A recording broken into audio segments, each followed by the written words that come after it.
We don't know if you'll remember, but in Chapter 1, we indicated that it was a bit artificial to lump statistics into categories such as descriptive, correlational, and inferential. In this video, we will show you how you can reach the same decision using a correlational approach or an inferential approach. For example, are x and y related? That's to say, are x and y correlated? What happens to y when x changes? Does x affect y? Is there a difference between y values for a different x? That's all talking about correlation. But in one sense, if x is a group, experimental and control, and y is an outcome, like leg press, you could still look at the relationship between that categorical variable, group, and the continuous variable. So you could use correlational procedures or inference to draw the same conclusions.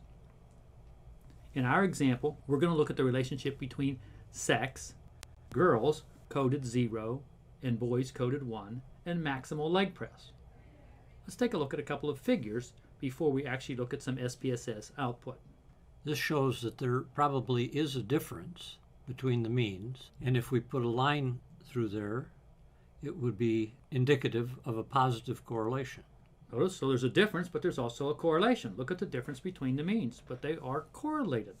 There's a correlation between gender, boys and girls, and leg press. Notice boys are coded 1s.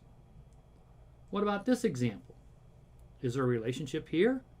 Again, if we put the line in, it looks like there's a negative relationship.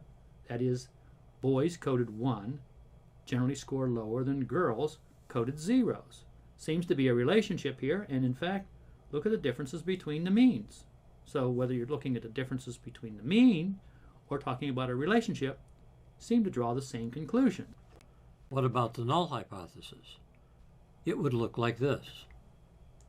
No difference between the means, no relationship.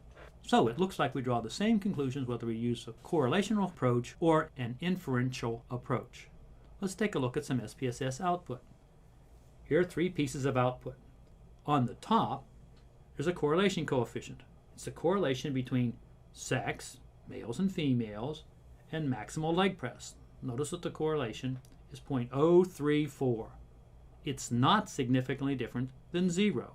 That's to say, the probability is 0.740.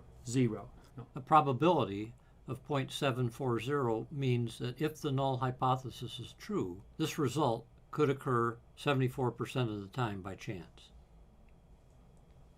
We now look at the middle section. This is the result from a t-test. Look at the means. The mean for the girls was 119. The mean for the boys, about 122. I wonder if there's a significant difference. Wait a second, that's the same idea of saying, is there a relationship between gender and maximal leg press? Well, we already know from the correlation coefficient there isn't a significant correlation between gender. But what does the t-test tell us? We have these 2 means. Let's go look at the t-test results.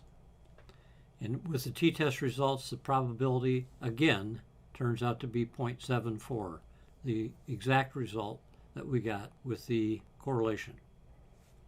Essentially, if you look at these 2 results, they confirm that we're looking at relationships. In one case, we used the correlation coefficient. In the other, we used a t-test.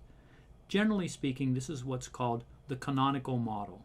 You have a variable x and a variable y, and you're simply relating x and y.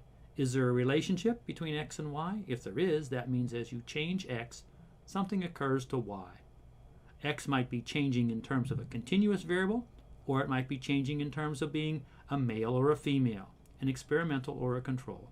So literally, we could test a t-test or a correlation coefficient and obtain the same results.